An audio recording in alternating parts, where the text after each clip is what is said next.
mendengarkan podcast ini. Kata sekutu itu lebih berarti rekan, teman, seperjuangan dalam mencapai sesuatu atau dalam satu kepentingan bersama. Apa yang kita pahami selama ini mengenai hidup dalam persekutuan dengan Tuhan? Apa yang saudara pahami mengenai hidup dalam persekutuan dengan Tuhan? Bagaimana realisasi konkret atau perwujudan nyata dari kehidupan seseorang yang bersekutu dengan Allah? Pada umumnya, saudara, orang-orang Kristen, kalau sudah melakukan kegiatan agamanya, sudah merasa hidup dalam persekutuan dengan Tuhan. Sudah pergi ke gereja, sebelum makan berdoa, sebelum tidur berdoa, hadir dalam kebaktian pendalaman Alkitab, merasa sudah hidup dalam persekutuan dengan Tuhan. Harus dipahami bahwa persekutuan dengan Tuhan tidak cukup demikian. Kekristenan adalah jalan hidup. Persekutuan dengan Tuhan harus berlangsung setiap saat. Setiap jengkal langkah hidup kita, setiap saat, tiada henti. Bentuk persekutuan dengan Allah ini dinyatakan oleh Tuhan kita Yesus Kristus dalam Yohanes pasal 17. Injil Yohanes pasal 17. Di dalam Injil Yohanes pasal 17, kita menemukan doa Tuhan Yesus. Ini doa paling agung. Doa maha agung. Tidak ada doa yang lebih agung dari doa Tuhan Yesus, Allah anak yang menjadi manusia, yang menaikkan doa kepada Bapaknya. Di ayat 21, Tuhan Yesus mengemukakan sesuatu yang di dalamnya kita menemukan makna persekutuan dengan Allah itu. Yohanes 17 ayat 21. Demikian firman Tuhan. Supaya mereka semua menjadi satu, sama seperti Engkau, ya Bapa, di dalam Aku dan Aku di dalam Engkau, agar mereka juga di dalam kita, supaya dunia percaya bahwa Engkaulah yang telah mengutus Aku. Dalam doa Tuhan Yesus tersebut, Tuhan juga mengatakan bahwa bukan hanya untuk mereka, murid-murid, tetapi juga untuk semua orang yang mendengar dan menerima pemberitaan mereka. Pernyataan Tuhan Yesus ini menunjuk adanya kelompok orang-orang yang memiliki kehidupan sesuai dengan kehendak Allah. Dari berbagai tempat, dari segala tempat di dunia ini, dan di sepanjang zaman, sejak gereja mula-mula berdiri, sampai dunia ini berakhir. Walaupun orang-orang ini, kelompok ini belum tentu menjadi satu secara fisik, atau tidak menjadi satu dalam suatu komunitas yang hidup bersama, berdampingan. Tetapi mereka adalah orang-orang yang dipandang Tuhan sebagai umat yang layak masuk dalam persekutuan dengan Allah. Yang hidup di segala tempat, di seluruh belahan dunia ini, di sepanjang zaman, sejak gereja mula-mula berdiri sampai berakhirnya sejarah dunia. Inilah yang disebut gereja yang tidak kelihatan.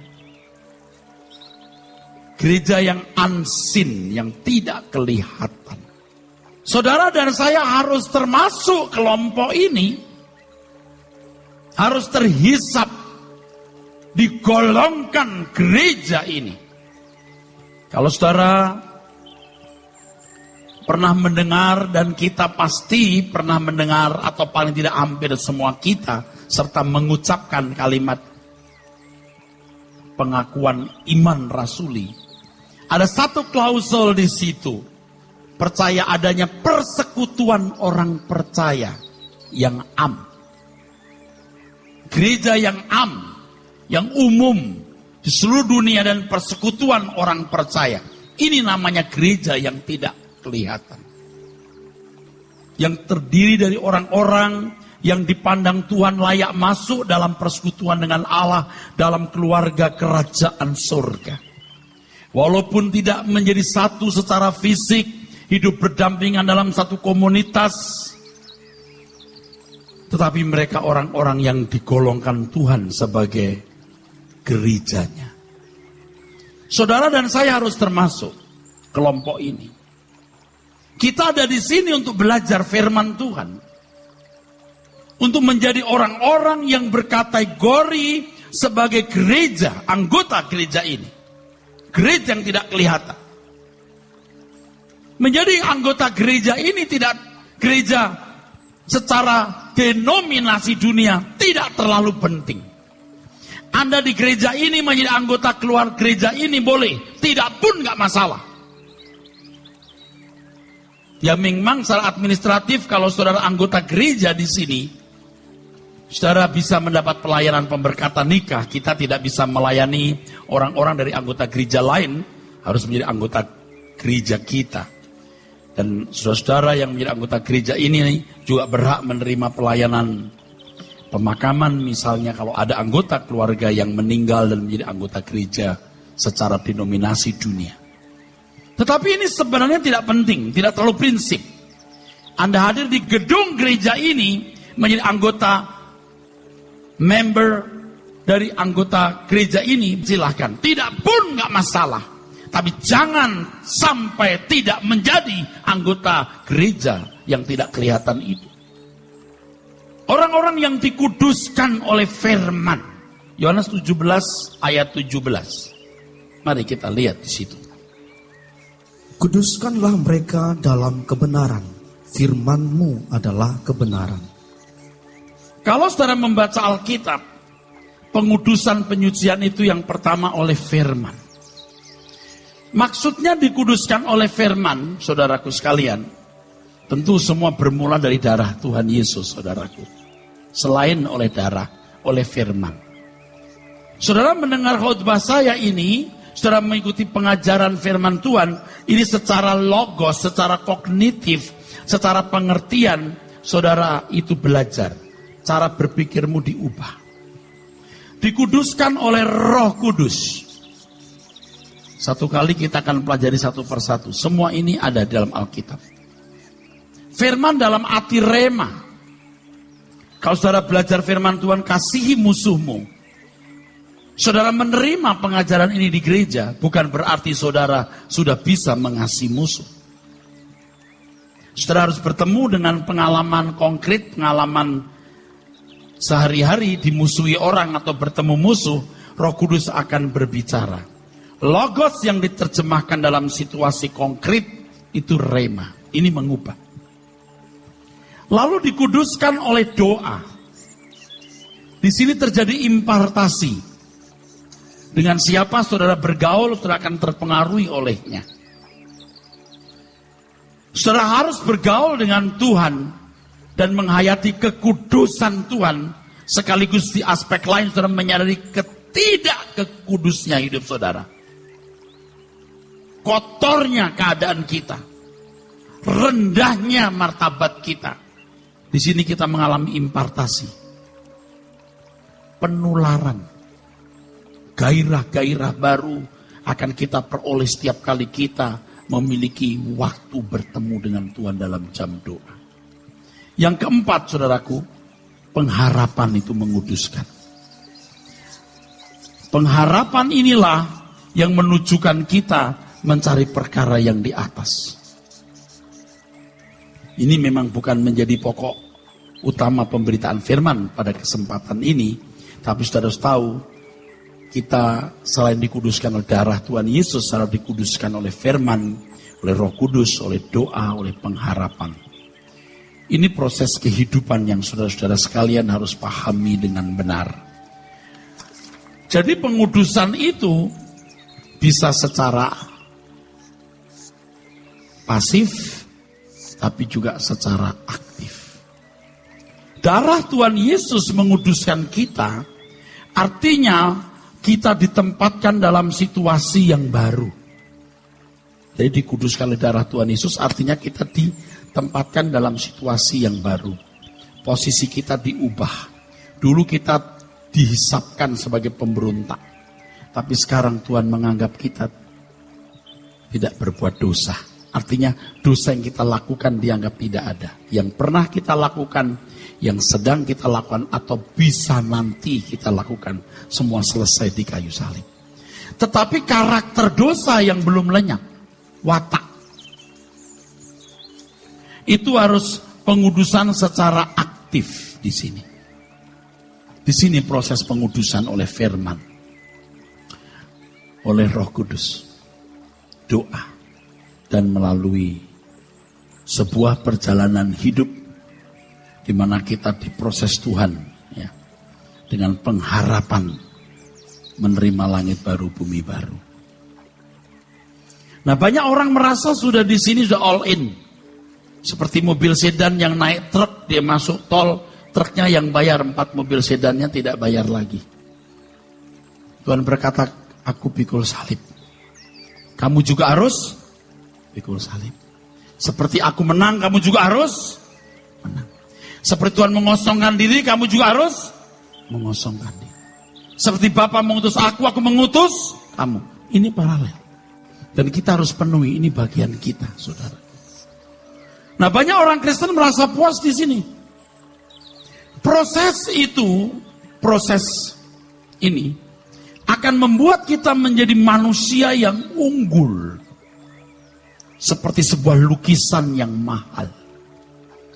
Di dunia ini, saudara, kita bisa membaca adanya pelukis-pelukis yang dianggap memiliki nilai seni, kemampuan seni yang tinggi, dengan karya seni yang bernilai tinggi dengan harga yang sangat mahal. Seperti lukisan Leonardo da Vinci, itu bisa seharga 7,3 triliun. Bukan miliar, triliun. Rembrandt van Rijn, Pierre Auguste Renoir, Vincent van Gogh, Gustav Klimt, Edward Munch. Harga lukisan mereka bukan beberapa miliar, bukan beberapa ratus miliar, saudaraku, tetapi beberapa triliun. 1,3, 1,5, 1,6, 2,3 triliun. Tetapi ada pelukis di atas segala pelukis yang memiliki estetika yang sempurna. Dia adalah Tuhan semesta alam. Kalau lukisan di atas kanvas bisa kusut dan catnya juga bisa pudar. Tetapi pelukis agung Tuhan menulis di atas kanvas kehidupan manusia sebuah lukisan yang hidup. Kitalah medianya, saudaraku. Kitalah medianya. Tuhan Yesus berkata, berikanlah kepada kaisar apa yang wajib kamu berikan. Kembalikan, apodote. Begitu dalam bahasa aslinya. Kembalikan, give him back. Kembalikan kembali. Kembalikan. Apa yang harus dikembalikan? Kalau orang-orang Yahudi di bawah penjajahan kaisar Roma, setiap kepala harus memberikan 1 dinar sebagai pajak. Dinarius. Uang dinar di atasnya ada gambar dan tulisan kaisar. Sesuatu yang di atasnya ada gambar dan tulisan kaisar diberikan kepada kaisar. Tetapi apa yang wajib dikembalikan? Di apodote, kepada Allah. Sesuatu yang di atasnya ada tulisan dan gambar Allah. Kita ditebus untuk dilukis ulang. Kita ditebus untuk digambar ulang. Itulah sebabnya pelayanan gereja Seperti yang dikatakan dalam 2 Korintus pasal 3. Saudara menjadi surat yang terbuka, yang dilukis, yang ditulis. Bukan di atas loh batu, tapi di atas loh daging. Lukisan ini bisa dilakukan selama jantung kita masih berdetak. Jantung kita masih berdetak dan nadi kita masih berdenyut. Betapa berharganya hidup ini, saudara. Betapa agungnya kasih karunia anugerah yang Tuhan berikan. Supaya hidup kita menjadi lukisan Allah yang indah. Tuhan menghendaki kita menjadi seperti lukisan ilahi yang indah. Menjadi lukisan ilahi yang indah. Dan orang-orang yang terlukis menjadi lukisan Allah yang indah ini memiliki karakter seperti Kristus. Karakter yang agung. Dan hanya orang-orang ini yang bisa berjalan bersama dengan Tuhan dan hidup dalam persekutuan dengan Allah. Kita pasti tidak bisa bergaul dengan orang yang sedikit-sedikit marah, mengutuk orang, kata-kata kasar. Apalagi Tuhan yang Maha Kudus. Kalau keadaan kita masih carut marut, kita tidak bisa hidup dalam persekutuan dengan Allah. Dengan segala kepentingan yang masih melekat dalam jiwa kita, kita tidak bisa menjadi sekutu Tuhan. Dalam hal ini, saudaraku, persekutuan dengan Allah bukan sesuatu yang sederhana. Untuk mencapai kehidupan seperti ini, harus dilalui dan dicapai dengan perjuangan yang mempertaruhkan segenap hidup. Untuk itu kita ada di sini. Supaya kita mengerti ternyata hidup kita ini luar biasa. Media yang Allah berikan, yang bisa dilukis oleh Allah untuk menjadi segambar dengan Dia. Dari apa yang kita lihat, kita dengar, mengisi jiwa kita. Dan yang paling banyak mengisi jiwa kita akan membentuk lukisan atau gambaran di sini, saudaraku. Ini lukisannya. Di sini. Ini lukisan abadi. Nurani manusia. Ini yang disebut nesyama. Hendaklah engkau memiliki pikiran perasaan Kristus. Di sini nih. Phroneo. Ini tidak bisa diraih dengan mudah. Jadi kalau orang sudah merasa memiliki pengudusan. Lalu berhenti bertumbuh. Dia tidak menyentuh wilayah ini. Dia tidak akan pernah mengerti apa artinya menjadi lukisan Allah yang indah. Pengertian seperti ini harus saudara miliki. Saudara menjadi anggota satu gereja, nggak ada artinya. Yang berarti adalah menjadi anggota keluarga kerajaan Allah yang disebut gereja yang tidak kelihatan tadi. Gereja yang tidak kelihatan. Apa ciri kehidupan seseorang yang dapat bersekutu dengan Tuhan setiap saat dalam persekutuan yang ideal? Ada ciri-cirinya, saudaraku. Yang pertama, orang yang hidup dalam persekutuan dengan Tuhan, orang yang menunjukkan hidupnya pada kemuliaan bersama dengan Kristus. Kemuliaan bersama dengan Kristus. Roma pasal 8. Roma 8:17. Dan jika kita adalah anak, maka kita juga adalah ahli waris. Kita ahli waris. Maksudnya, orang-orang yang berhak menerima janji-janji Allah, yang akan menerimanya bersama-sama dengan Kristus, yaitu jika kita menderita bersama-sama dengan Dia, supaya kita juga dipermuliakan bersama-sama dengan Dia. Proyeksi kita sebagai anak Allah itu dimuliakan bersama dengan Tuhan Yesus. Kita tidak haus, tidak gila hormat atau jabatan. Tapi memang itu proyeksinya Tuhan. Di mana kita menjadi hulu balang mendampingi Tuhan Yesus dalam kerajaan surga nanti. Ayat 28. Di pasal yang sama. Kita tahu sekarang bahwa Allah turut bekerja dalam segala sesuatu. Allah membentuk, Allah mendidik kita. Terus. Untuk mendatangkan kebaikan bagi mereka yang mengasihi Dia, yaitu bagi mereka yang terpanggil sesuai dengan rencana Allah. Terus, sebab semua orang yang dipilihnya dari semula, mereka juga ditentukannya dari semula untuk menjadi serupa dengan gambaran anaknya, supaya ia, anaknya itu, menjadi yang sulung di antara banyak saudara. Terus, dan mereka yang ditentukannya dari semula, mereka itu juga dipanggilnya. Dan mereka yang dipanggilnya, mereka itu juga dibenarkannya. Dan mereka yang dibenarkannya, mereka itu juga dimuliakannya. saudara, tidak semua orang memiliki kesempatan yang luar biasa seperti kita ini. Kita dipilih bukan berarti otomatis kita dimuliakan. Kita dipilih dan ditentukan untuk kita ditunjuk, ditentukan supaya kita menjadi seperti Tuhan Yesus. Dia menjadi yang sulung, dia memulai. Tuhan tidak menuntut ini kepada semua orang. Tuhan tidak menentukan standar ini untuk semua orang. Ini hanya standar untuk umat pilihan.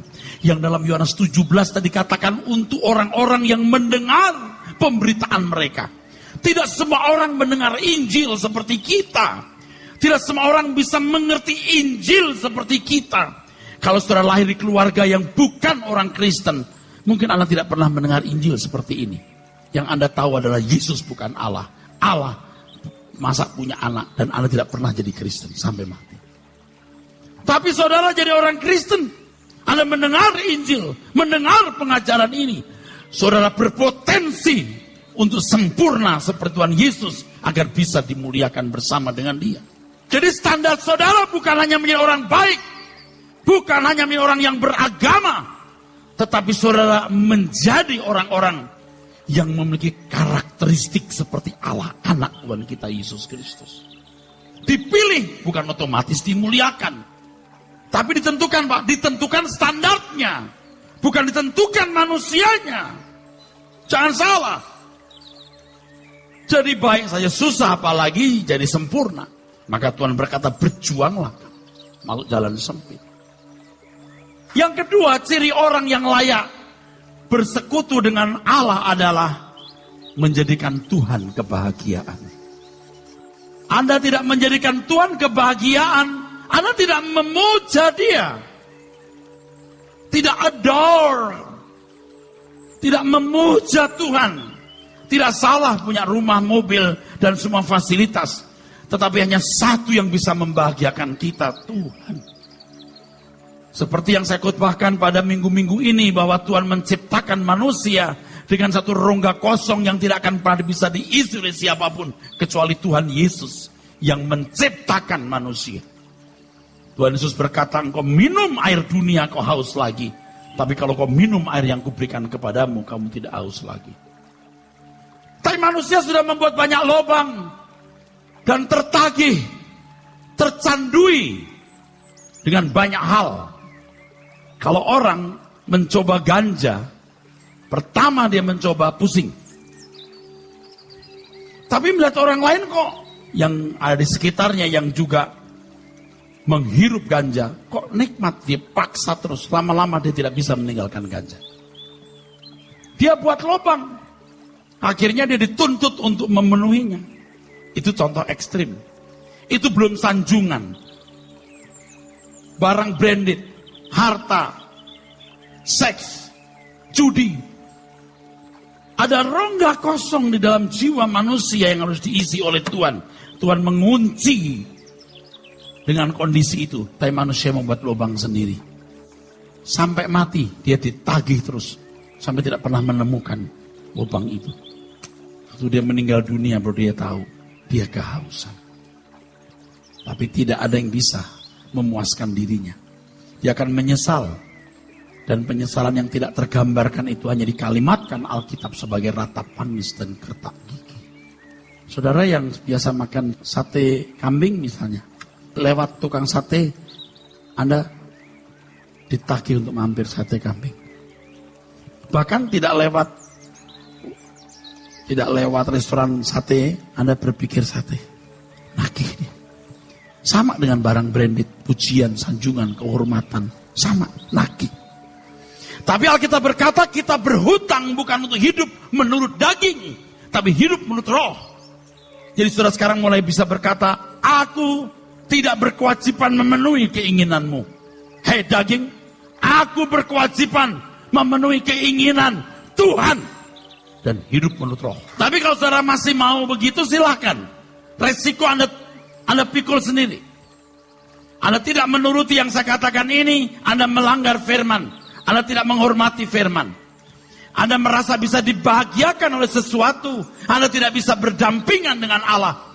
Karena Allah tidak bisa dinodai dengan perselingkuhan. Kamu tidak bisa memiliki dua tuan. Sama seperti wanita tidak mau dinodai dengan pria yang masih memiliki wanita lain. Apalagi Tuhan. Tuhan harus menjadi harta kita dan kita harus bisa berkata, Yesus cukup bagiku. Tuhan, Engkau kebahagiaanku,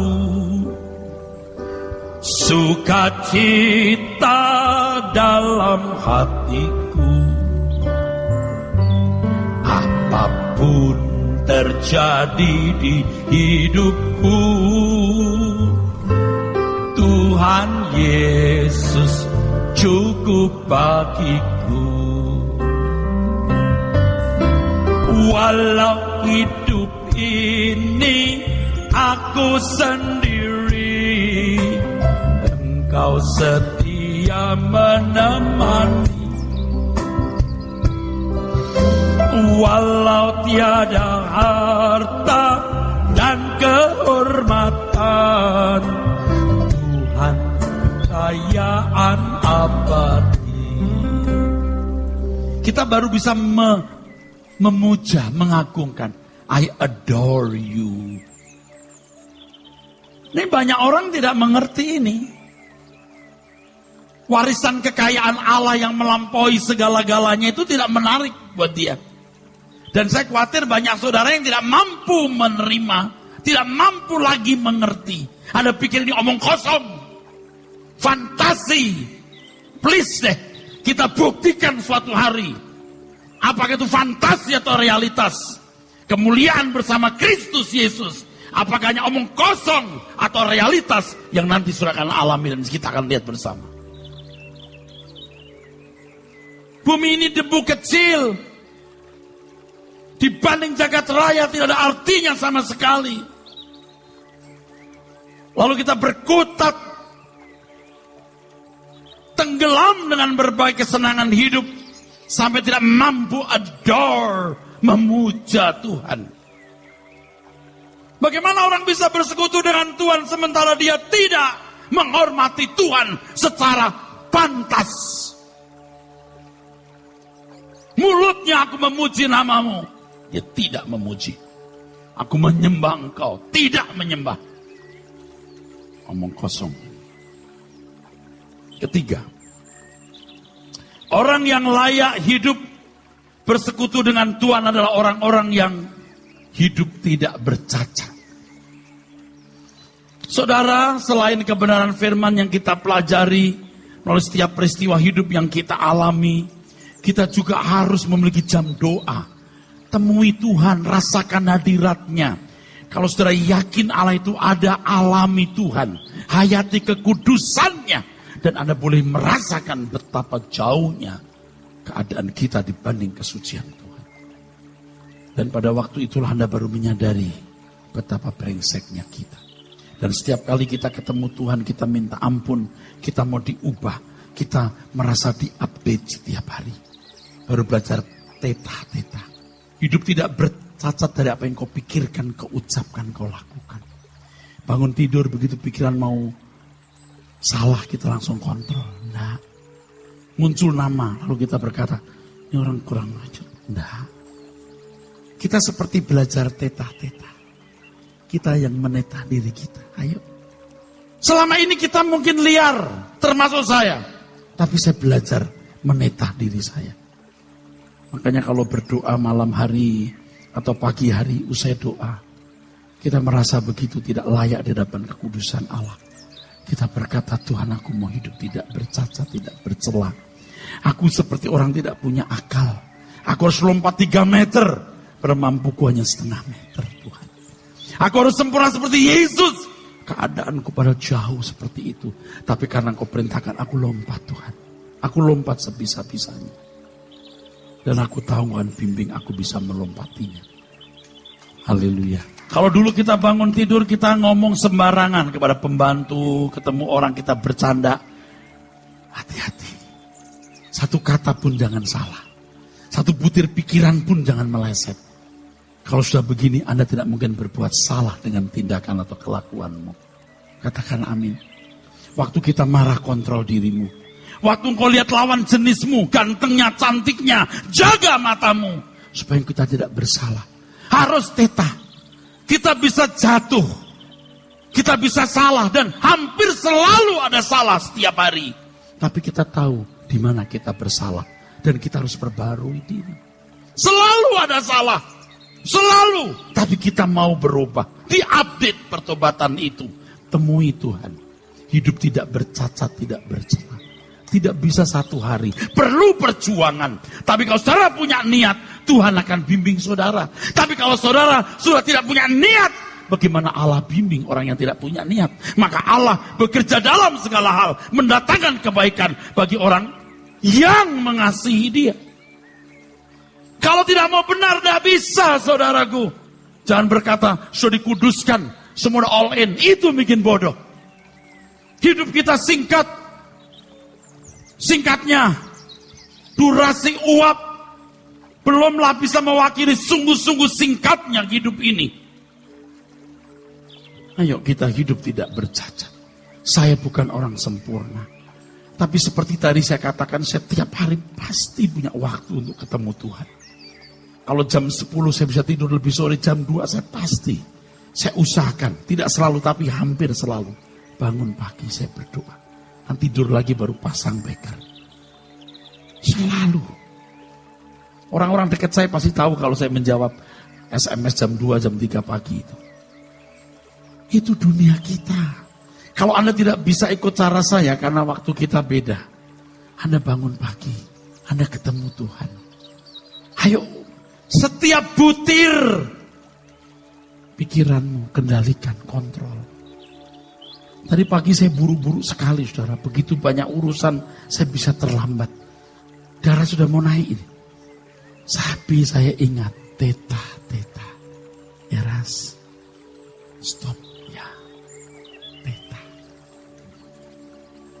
Kemarin waktu saya menuju ke tempat ini, ada mobil yang kanan kiri tidak stabil. Dibel oleh sopir saya. Tet. Dia masih. Sampai dia marah sopir saya. Ini Pak lihat itu lagi telepon. Biar. Mungkin dia lagi mau dipecat oleh atasannya. Atau lagi berkelahi dengan istrinya. Biar kita kendalikan pikiran kita. Anda depan layar monitor ada suara. Coba lihat. Situs-situs porno. Kontrol. Jangan lihat yang tidak pantas. Harus kontrol dari pikiranmu. Saya lagi berdiri ngobrol, saya tiba-tiba ada orang yang dengan kasarnya mendorong saya ke samping. Set, kan kita otomatis. Anak remaja, muda dan masih remaja. Bisa saya gaplok dia. Dia bawa opa, mungkin opanya ini bukan bapaknya. Jalannya susah begini. Saya kontrol pikiranmu. Saya bilang, oke. Ya. Kendalikan. Anda bisa duduk di sini lalu orang lewat mau buang air, buk, keinjek. Udah ketimpa keinjek. Kontrol pikiranmu. Dari perkataanmu, pikiran, kesucian tidak dijangkau dalam waktu singkat. Dari perkara kecil everyday. Hidup tidak bercacat. Kalau dikit-dikit marah, dikit-dikit sumpah serapah, bagaimana Tuhan bisa hidup di dalam dirimu? Kunyuk setan yang hidup di mulutmu, di dalam pikiranmu dan di dalam hidupmu. Yang keempat, saudara, orang yang layak bersekutu dengan Tuhan, orang yang membela Bapa. Kalau kita anak, kita membela Bapa. Sekolah, kuliah, kerja, bisnis, everything we do for our Father. Alkitab mengatakan semua talenta harta kita hari ini milik Tuhan. Harta kita sesungguhnya itu sebenarnya nanti. Ini khotbah ini apa nih Pak? Maksudnya kemuliaan bersama dengan Tuhan Yesus. Cari itu saja, ambisnya tujukan ke sana. Maksudnya apa? Ya itu maksudnya. Di balik ini nggak ada. Yang kelima, saudaraku, bergantung kepada Tuhan. Bergantung kepada Tuhan sampai tidak ada ketakutan dalam diri kita. Orang yang takut itu orang yang tidak memuliakan Tuhan. Allah itu mengontrol dan mengendalikan segala sesuatu. Tidak ada satu barang pun bisa bergeser 1 inci di luar kontrol dan kendali Allah. Apa yang Anda takuti? Apa? Sering kita pergi bepergian dalam pelayanan di cuaca yang tidak menentu. Kita ditunggu ratusan bahkan ribuan orang untuk seminar atau KKR. Sering kita cemas. Tuhan tolong jangan sampai di cancel. Tuhan atur semua grounding service-nya. Tuhan atur pesawatnya, cuacanya. Tolong Tuhan. Tuhan pun gini. Maksudnya apa ini? Kenapa Tuhan gak suka? Seakan-akan Tuhan bicara begini. Ini pekerjaan siapa? Kepentinganmu atau kepentinganku? Ya Tuhan, tapi kalau saya sampai gak datang. Iklan-iklan sudah dipasang di baliho-baliho besar. Kalau di daerah kan baliho-baliho besar. Sudah di radio. Ada yang kanan di koran. Lalu nama saya nggak muncul. Harga diriku. Kamu mau meninggikan harga dirimu atau harga diriku? Ya Tuhan sih. Kamu untuk kemuliaanku. Kalaupun kamu nggak datang, harga dirimu jatuh. Nggak masalah. Kamu tidak lakukan dengan sengaja. Kecuali saya sengaja tidak mau buru-buru, lambat-lambat, beda. Sekarang saya rileks, saudara.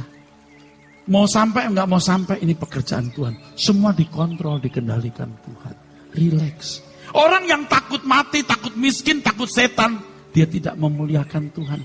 Dia pikir Tuhan kecil. Allah itu kuat. Dia jadi perlindungan kita dalam segala hal. Jangan takut. Makanya saya berkata kepada orang dekat saya. Kita tidak tahu bagaimana jalannya. Tapi Allah punya jalan. Jangan takut menghadapi apapun. Selalu ada jalan. Kita kemarin baru ngobrol-ngobrol. Allah suruh bunuh Ishak. Abraham bunuh. Karena Abraham tahu dia bisa bangkit. Allah bisa bangkitkan dia. Saya berkata betul Pak. Kita tidak tahu bagaimana jalannya. Tapi Allah tahu bagaimana menyelesaikannya. Saudara sekarang punya masalah apa? Kenapa tidak tenang? Ya ngomong enak. Saya tahu ngomong enak. Praktek sulit. Tapi saya sudah belajar di lembah kekelaman Pak. Sekarang saya masa bodoh. Yang penting ku urusi bagianku. Bagian Tuhan itu ada. Jangan takut. Orang-orang yang berani mengandalkan Tuhan itu namanya memuja Tuhan. Trust Him. With all I am. I trust in Him. I trust Him. Dan dia bisa diandalkan. Jangan takut. Jangan takut. Takut miskin, takut ini, takut itu. Ini yang hamil nih. Takut melahirkan. Mau sesar, mau tidak sesar, jalani. Jangan takut. Makanya saudara sadar hidupmu milik Tuhan. Hidup ini hanya untuk membela Tuhan. Bukan Tuhan sudah membela kita. Anda gak usah minta pembelaan Tuhan. Engkau biji mata Allah. Gak usah bilang, tolong selamatkan aku. Emangnya kamu milik siapa? Kalau saudara menuruti firman ini, Anda bisa bersekutu dengan Tuhan. Anda bisa mengalami Tuhan.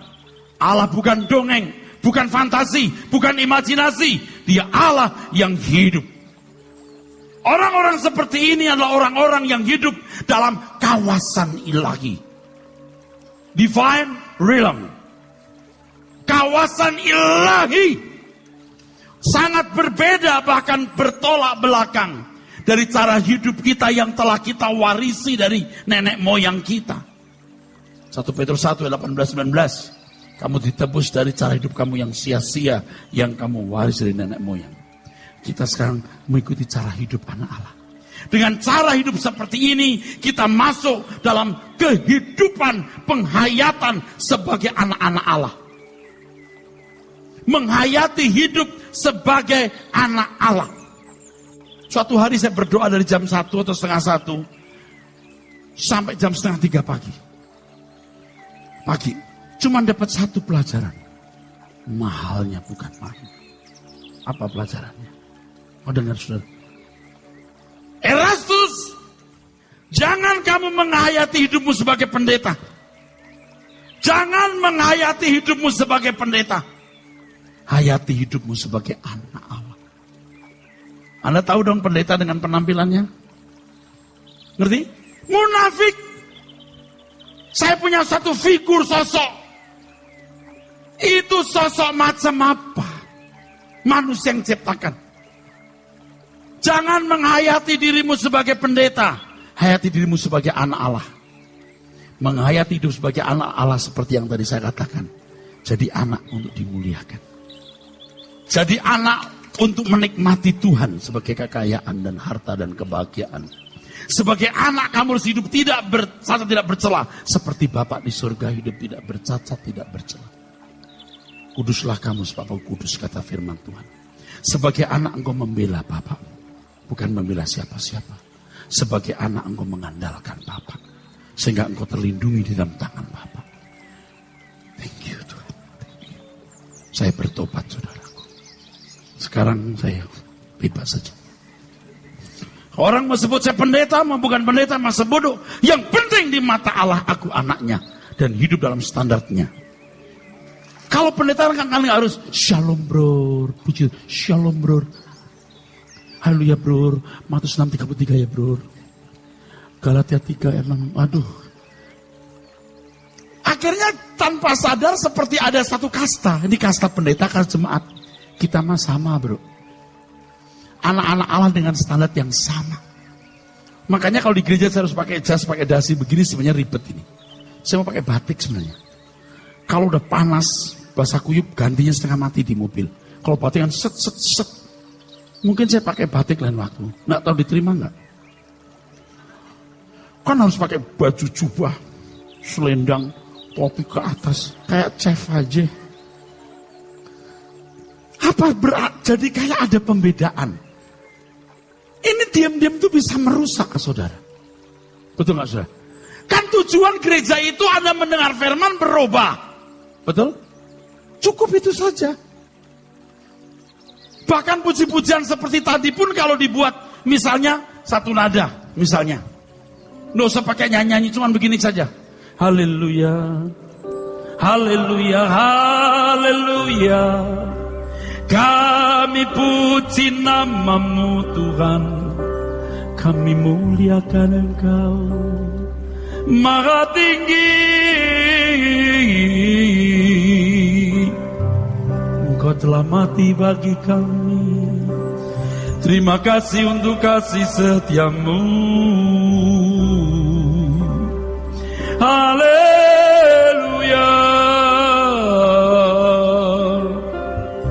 Kami sembah Tuhan, sebab Engkau yang layak dipuji, layak disembah. Ini kalau kita doa setengah jam itu cuma begini loh. Apakah begitu Tuhan bosan? Bosan gitu. Tuhan bilang bosan karena fluktuasi nadanya tidak bagus. Sebenarnya nggak masalah. Yang penting kan hati. Betul nggak? Yang penting Anda mengerti firman diubah. Nggak harus bagaimana-bagaimana. Betul nggak saudara? Ini bukan mengada-ada, tapi saya sih tidak mau begitu. Nanti orang bilang ini tambah aneh nih Erastus. Ya akhirnya ya udah deh. Bersama di surga, nyanyikan hidup pujian. Emangnya bersama malaikat? Tiap hari yuk nggak bersama malaikat. Lalu di gereja bersama malaikat. Ogah malaikat. kecuali malaikat gelap. Dan tidak memuji Tuhan malaikat gelap itu. Kau tiap hari sembarangan hidup lalu bersama malaikat. Ngawur. Tuh lihat tuh banyak orang ngawur gitu. Hari-hari telah ku lalui bersamamu Tuhan, ku rasa bahagia. Peganglah tangan. Bohong. You tiap hari gak berjalan dengan Tuhan, bro. Di gereja, aku tidak khawatir. Ya, baru tidur sendiri aja. Setan. Kok tidak khawatir? Bohong gak? Maka dengerin firman di sini. Mendingan lagu yang satu nada. Haleluya, haleluya, terpujilah namamu. Dengan tulus loh. Saya pimpin sendiri. Haleluya, terpujilah namamu. Wah, air mata kita berenang-renang sudah.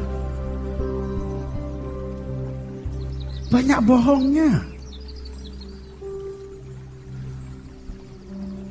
Waduh, kalau di gereja takkan pernah ku bawa selain yang terbaik. Nggak pernah dibawa yang terbaik. Yuk kita bertobat yuk. Orang percaya harus menghayati hidupnya sebagai anak Allah. Jika tidak, maka ia belum dapat disebut sebagai anak-anak Allah yang sah. Allah tidak akan mengadopsi secara sah orang yang tidak bersedia masuk dalam proses keselamatannya. Nggak mungkin orang yang masih acak-adut, carut-marut, ya karu-karu lalu masuk keluarga kerajaan Allah. Nggak mungkin. Maka Ibrani 12 mengatakan kamu dilatih, dididik supaya mendapat bagian dalam kerajaan Allah. Khotbah ini nggak bisa sudah bayar pakai duit. Ibarat harta karun, ini adalah petanya. Tapi kalau Anda anggap itu bukan harta karun, Anda nggak akan tertarik. Nggak masalah. Nggak masalah, bro. Masalah buat lu, bukan buat gua. Mungkin anak-anak muda dengar khotbah saya bingung. Kita nggak nyambung sama Om Eras. Nggak tahu Om Eras terbang di mana, kita kemana, nggak tahu. Tapi orang tua dulu yang harus ngikutin. Anak-anak jadi rohani atau duniawi tergantung kita. Mereka dengar khotbah kita hari ini, mereka bingung. Tapi anak-anak biar lihat. Biar dia melihat orang tuanya yang diubah. Kalau orang tuanya masuk kerajaan surga, anaknya akan ikut. Orang tuanya mencintai Tuhan dengan irama hidup yang baik, maka anak-anak akan mengikuti irama hidup orang tua itu, saudara-saudaraku. Finally, I want to say, I love you. Amin.